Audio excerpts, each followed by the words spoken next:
Hello student, अभी हम लोग गैस का ही चैप्टर्स पढ़ रहे हैं और यहाँ पे एक बड़ा अच्छा लॉ आता है, ग्राहम्स लॉ ऑफ डिफ्यूजन। उस पर सवाल नीट या जेई में मैक्सिमम पूछे जाते हैं और ये कॉन्सेप्चुअल टॉपिक है। ग्राहम्स लॉ ऑफ डिफ्यूजन क्या होता है? एक कंटेनर होगा, उस कंटेनर में बहुत सारे गैसेज होंगे और इसमें एक टिनी होल बना दिया जाता है और वो पूछा जाता है कि उसका कौन सबसे फास्ट डिफ्यूज़ होगा।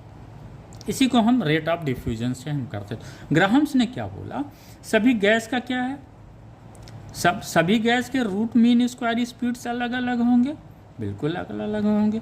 तो इन्होंने बोला जो रूट मीन स्क्वायर स्पीड है अलग अलग है, तो जो रेट ऑफ डिफ्यूजन्स होगा गैसेस का टिनी होल के द्वारा वो डायरेक्टली प्रोपोर्शनल होगा उन गैसेस के जो रूट मीन स्क्वायर स्पीड होते हैं। राइट, हर गैस के अलग अलग रूट मीन स्क्वायर स्पीड होगा, उसके डायरेक्टली प्रोपोर्शनल होगा। यानी जिसका रूट मीन स्क्वायर स्पीड अधिक होगा वो तेजी से डिफ्यूज होगा। डिफ्यूज मतलब बाहर आएगा। Right, good. अब आइए, हमें हाइड्रोजन, हीलियम, ऑक्सीजन में पता क्या है? उनका VRMS तो हमें नहीं पता है। पता क्या है? मॉलिक्यूलर वेट पता है उनका, या मोलर मास पता है, यही पता है। अब हम ये देखते हैं कि VRM root mean square speed और मॉलिक्यूलर वेट में रिलेशंस क्या है। तो हमने एक ये पढ़ा हुआ था, प्रेशर ऑफ द गैस।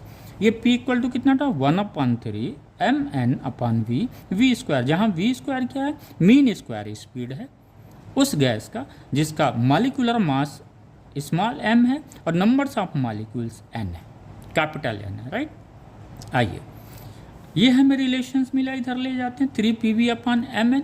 अब pv क्या होता है? pv equal to nRT ideal gas equations हमारे पास है। अब हमने यहाँ पे रख दिया। अब हम उस टोटल जो नंबर n है उसमें जो टोटल नंबर्स ऑफ मॉलिक्यूल्स कितना है n मोल गैस में, कैपिटल N है, उसको हम निकालते हैं। हमको पता है 1 मोल ऑफ ए गैस में कितना मॉलिक्यूल्स होते हैं, अवोगाद्रोस नंबर ऑफ मॉलिक्यूल्स होते हैं। तो n मोल में कितने होंगे? ये दिस n की वैल्यू क्या हो जाएगी? n mole into Avogadro's number of molecule. अब हम क्या करेंगे, इस n की वैल्यू यहाँ पे रख देते हैं। ये तो एज इट इज रहेगा 3nRT, m भी ऐसे ही रहेगा, n की वैल्यू हम रखेंगे तो ये मोल मोल कट जाएगा। राइट, अब हमें क्या मिलेगा? 3kT/m।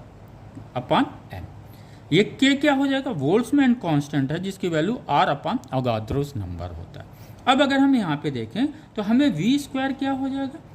अगर हम RMS निकालें तो ये हमें यही मिलेगा, RMS रूट मीन स्क्वायर। यानी यहाँ पे हम ये कह सकते हैं ये जो है square root of molecular weight भी होगा, inversely proportional to the square root.